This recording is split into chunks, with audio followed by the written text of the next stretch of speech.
Hello my friend. आज हम आपको इस वीडियो में डॉक्ट्रिन ऑफ मार्शलिंग क्रम बंधन का सिद्धांत जो संपत्ति अंतरण अधिनियम की धारा 56 और 81 में उपबंधित है उसकी चर्चा कर रहे हैं। इम्पॉर्टेंट क्वेश्चन है, जुडिशियल कंपटीशन के लिए इम्पॉर्टेंट है। इस कंसेप्ट को समझने के लिए हमें ये जानना होगा डॉक्ट्रिन ऑफ मार्शलिंग का प्रोविजन कहाँ पे है, प्रावधान क्या है, इस सिद्धांत का आधार क्या है, इस सिद्धांत की मीनिंग क्या है, इस सिद्धांत का आवश्यक शर्तें क्या हैं, एसेंशियल एलिमेंट्स क्या हैं, इस सिद्धांत यानी इस अधिकार का प्रयोग कब नहीं किया जाएगा, इस अधिकार का प्रयोग कब किया जा सकेगा, और अंत में बेसिक डिफरेंस क्या है सेक्शन 56 और सेक्शन 81 में। इसी पॉइंट की हम चर्चा कर रहे हैं। क्रम बंधन का जो सिद्धांत है, इस सिद्धांत का जो प्रावधान है वो धारा 56 और धारा 81 में बंधित है। यह सिद्धांत इस नीति शास्त्रीय सूत्र पर आधारित है। वो मैक्सिम है, अक्सर कंपटीशन में पूछा जाता है, सिक यूटेरे टुओ उट एलिनम नॉन लेडास। ये मैक्सिम है, लैटिन मैक्सिम है, जिसका मतलब है कि अपने अधिकार का प्रयोग इस प्रकार करें कि आपके पड़ोसी पर अनावश्यक रूप से प्रतिकूल प्रभाव ना पड़े। ये इस मैक्सिम का अभिप्राय है। क्रम बंधन के सिद्धांत का, जिस सिद्धांत की हम बात कर रहे हैं, इस सिद्धांत को सर्वप्रथम एक इंग्लिश केसला था, अंग्रेजी वाद था, वाल्डविन बनाम बेल्चर। सबसे पहले इस सिद्धांत को वाल्डविन बनाम बेल्चर में स्पष्ट किया गया, जिसको आगे चल करके इसका अनुसरण ऑल्ड्रिच बनाम कूपर 1803 के मामले में किया गया। ये दोनों केस भी नोटिस में रखने की ज़रूरत है। जो हमारा मार्शलिंग का सिद्धांत है, डॉक्ट्रिन ऑफ मार्शलिंग है, इस सिद्धांत को सर्वप्रथम वाल्डविन बनाम बेल्चर के मामले में निर्धारित किया गया, और बाद में इसका एक बहुत व्यापक व्याख्या वो ऑल्ड्रिच बनाम कूपर 1803 के मामले में हुआ। अगर हम इन दोनों केस का, बाल्डविन बनाम बेल्चर और ऑल्ड्रिच बनाम कूपर का अवलोकन करें तो जो एक सामान्य अभिप्राय निकल के आता है क्रम बंधन का, वो है कि प्रतिभूतियों को व्यवस्थित करना, जो सिक्योरिटीज हैं, इसको व्यवस्थित करना या क्रमबद्ध करना। दूसरे शब्दों में अगर हम कहें, जहां दो ऋणदाता हैं जिन्होंने अपने अपने ऋण के लिए प्रतिभूतियां ली हैं, एक की प्रतिभूत दोनों तक पर सीमित है और दूसरे की उन दोनों में से या क्रमबद्ध करेंगे ताकि वह व्यक्ति जिसे अपने दावे के लिए केवल एक कोष उपलब्ध है का हित प्रभावित ना हो। अगर हम इस अभिप्राय को और सरल शब्दों में देखें, इसके 4 बेसिक एसेंशियल एलिमेंट हैं जो इसी अभिप्राय से निकल के आते हैं। पहला, 2 या अधिक संपत्ति का स्वामी उन्हें एक व्यक्ति के पास बंधक रखता है। यानी जो संपत्ति है वो 2 या अधिक संपत्ति, एक कोई व्यक्ति है जिसके पास 2 या अधिक संपत्तियां हैं और उन संपत्तियों को किसी एक व्यक्ति के पास बंधक रख देता है। तत्पश्चात उसके बाद में उन्हीं संपत्तियों में से एक या अधिक को किसी दूसरे के पास बंधक रख देता है। अब क्रम बंधन के अधिकार के प्रयोग में पूर्व बंधक की के अधिकार पर प्रतिकूल प्रभाव ना पड़ा हो, ये तीसरी आवश्यक शर्त है, और पक्षकारों के बीच में कोई तक प्रतिकूल संविदा ना हो। अब आप देखिए, अगर हमने ऑल्ड्रिच बनाम कूपर का एक्सप्लेन किया, उसका जो सामान्य अभिप्राय निकल के आया, उस अभिप्राय को जब अवलोकन किया तो हमको 4 आवश्यक शर्त निकल के आई। हो सकता है कि ये अभी भी थोड़ा कठिन लग रहा हो। अब इसको और व्यवहारिक दृष्टिकोण से देखें तो डॉक्ट्रिन ऑफ मार्शलिंग और स्पष्ट हो जाएगा। अब उसको एक उदाहरण के रूप में देखिए। सपोज करिए, जो इसेंशियल एलिमेंट मैंने बताया आपको, सपोज करिए ए नामक एक व्यक्ति है और उसके पास 3 प्रॉपर्टी है, का, खा, गा। इन तीनों प्रॉपर्टी को वह बी नामक व्यक्ति को 10,000 रुपए में बंधक कर देता है। पहली शर्त हमारी क्या हो गई? ए नामक एक व्यक्ति है, उसके पास का, खा, गा 3 प्रकार की प्रॉपर्टी है और उन तीनों प्रॉपर्टी को वह बी नामक व्यक्ति को 10,000 रुपए में बंधक कर देता है। एक कंसेप्ट हुआ। आगे चल करके यही ए नामक व्यक्ति पुनः इन तीनों संपत्तियों में से किसी एक प्रॉपर्टी यानी गा को वह सी नामक एक तीसरे व्यक्ति को 5,000 रुपए में बंधक कर देता है। अब ये कंसेप्ट हो गया। अब इसी पे डॉक्ट्रिन ऑफ मार्शलिंग अप्लाई कैसे होगी वही समझना है। कंसेप्ट क्लियर हो गया। एक व्यक्ति, अभी जो मैं कह रहा हूं कि एक व्यक्ति है, उसके पास दो से अधिक संपत्ति है और उन्हें एक व्यक्ति के पास बंधक रखता है, यानी ए ने बी सी डी, ए ने का, खा, गा नामक प्रॉपर्टी को किसी एक व्यक्ति बी को 10,000 रुपए में बंधक कर दिया। दूसरा एसेंशियल एलिमेंट क्या निकल गया? उसके बाद उनमें से एक संपत्ति को किसी दूसरे व्यक्ति को बंधक रख दिया, यानी पुनः ए ने इस गा नामक प्रॉपर्टी को सी को एक तीसरे व्यक्ति को 5,000 रुपए में बंधक कर दिया।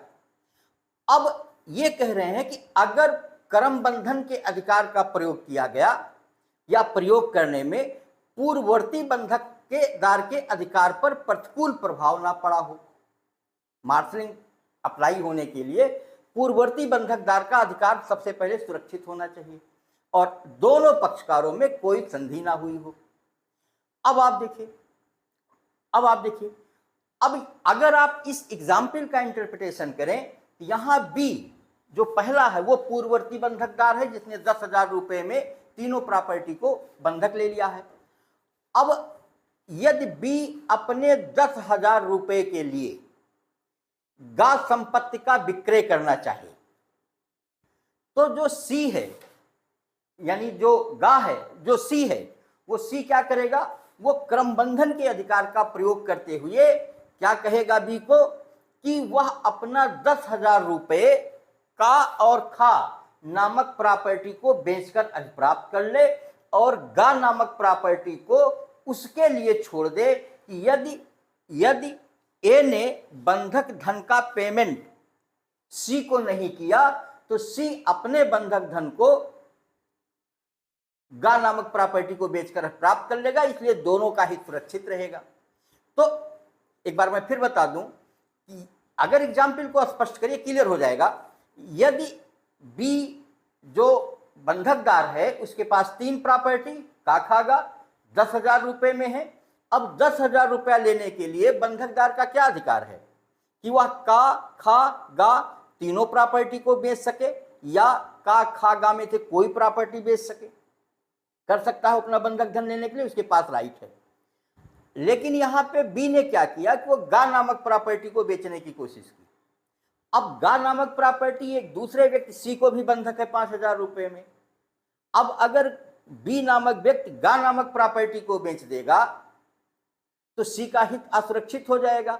इसी सी के हित को बचाने के लिए डॉक्ट्रिन ऑफ मार्शलिंग कहती है कि सी के पास ये अधिकार है कि वह बी को गा नामक प्रॉपर्टी बेचने से रोक दे और वह ये कहे कि वो सबसे पहले का और खा नामक प्रॉपर्टी को बेचे और यदि उसका बंधक धन का और खा की प्रॉपर्टी के बेच देने से प्राप्त हो जाता है तो वह सी प्रॉपर्टी को, गा प्रॉपर्टी को छोड़ दे सी के लिए। किंतु यदि का और खा की प्रॉपर्टी बेचने के बाद भी बी के बंधक धन की पूर्ति नहीं होती है तो बी का, खा, गा तीनों प्रॉपर्टी को बेच सकेगा। उस समय जो पश्चातवर्ती बंधकदार सी है वह क्रम बंधन के अधिकार का प्रयोग नहीं कर सकेगा। यही बेसिक प्रिंसिपल है डॉक्ट्रिन ऑफ मार्शलिंग का। अब अगर हम आवश्यक शर्त उदाहरण को समझ लिए हों तो हम दूसरे कंसेप्ट पे आते हैं कि इस अधिकार का प्रयोग कब नहीं किया जाएगा और कब किया जाएगा। अगर कब नहीं किया जाएगा, 1 2 3 4 5 6 पॉइंट ऐसे हैं जहां से स्पष्ट हो जाता है कि डॉक्ट्रिन ऑफ मार्शलिंग के अधिकार का प्रयोग कब नहीं किया जाएगा। नंबर एक क्या है? जब अंतर्ति बिना प्रतिफल का हो अर्थात बिना प्रतिफल का अंतर्ति हो तो डॉक्ट्रिन ऑफ मार्शलिंग के अधिकार का प्रयोग नहीं किया जाएगा। अगला, जब कर्म बंधन के अधिकार को संविदा के माध्यम से वर्जित कर दिया गया हो अर्थात दोनों पक्षकारों के बीच में कोई तत्प्रतिकूल संविदा हो गई हो। नंबर 3, सन 1929 के पूर्व 1929 के पूर्व पश्चातवर्ती बंधकदार कर्म बंधन के अधिकार का प्रयोग तभी कर सकता था जब उसे पूर्व बंधक की सूचना ना रही हो, किंतु वर्तमान में पूर्ववर्ती बंधक की सूचना ना रहने पर भी कर्म बंधन के अधिकार का प्रयोग कर सकता है। जो चौथा पॉइंट है, जब पूर्ववर्ती बंधकदार का हित प्रभावित हो रहा हो। अभी मैंने एग्जाम्पल में बताया कि अगर बी नामक बंधकदार अपने बंधक धन को सी नामक प्रॉपर्टी को बेचे बगैर नहीं प्राप्त कर सकता तो सी नामक प्रॉपर्टी को भी गा नामक प्रॉपर्टी को भी बेच देगा। जब बंधक की गई संपत्ति अलग अलग ना हो, जब बंधक की गई संपत्ति अलग अलग ना हो, और अंतिम पॉइंट है, जब एक से अधिक ऋणी हो और अपनी अलग अलग संपत्ति को ऋण लेने के लिए संयुक्त रूप से बंधक करते हैं, उस स्थिति में डॉक्ट्रिन ऑफ मार्शलिंग का प्रयोग नहीं किया जा सकता। एक इसमें बहुत शानदार एग्जाम्पल है, जयसिंह बनाम हरनाम दास, AIR 1964। जयसिंह बनाम हरनाम दास, AIR 1964। इस मामले में बंधक के बाद 4 संपत्तियों में से, जब बंधक की गई थी तो 4 संपत्तियों में से 3 संपत्तियां भारत के विभाजन के बाद पाकिस्तान में चली गई थी। जब मामला न्यायालय के सम्मुख गया तो न्यायालय ने निर्णित किया कि क्रम बंधन के अधिकार का प्रयोग नहीं किया जा सकता क्योंकि बंधकदार के अधिकार पर प्रतिकूल प्रभाव पड़ेगा, क्योंकि अब उसके पास और कोई प्रॉपर्टी तो है ही नहीं। तो इस तरीके से इस सिद्धांत को समझने के लिए प्रोविजन, इसका आधार जिसमें एक मैक्सिम है, दोनों केस लॉ है, अभिप्राय, आवश्यक शर्तें, इसका एग्जाम्पल, अधिकार का प्रयोग कब किया जाएगा और अधिकार का प्रयोग कब नहीं किया जाएगा। अब अधिकार का प्रयोग कब नहीं किया जाएगा, इसमें 6 पॉइंट आपने देख लिया। कब किया जाएगा, 2 बातें। नंबर 1, जहां एक ऋणी हो, जहां एक ऋणी हो, जब प्रथम बंधकदार अपने प्रतिभूत की वसूली का प्रयत्न करता है। ये चीजें हो गई। दोनों में जो बेसिक डिफरेंस है 56 और 81 में, धारा 56 बंधकित संपत्ति के पश्चातवर्ती क्रेता को क्रम बंधन का अधिकार देती है, यानी एक विक्रय से संबंधित है। बंधकित संपत्ति के पश्चातवर्ती क्रेता को क्रम बंधन का अधिकार देती है, जबकि धारा 81 बंधकित संपत्ति के पश्चातवर्ती बंधकदार को क्रम बंधन का अधिकार देती है। एक तरीके से आप कह सकते हैं धारा 56 डॉक्ट्रिन ऑफ मार्शलिंग के माध्यम से क्रेता को प्रोटेक्ट करती है और धारा 81 ये मार्गेजी को, बंधकदार को प्रोटेक्ट करती है। ये वीडियो कैसे लगी अपने कमेंट बॉक्स में लिखिएगा। Thank you.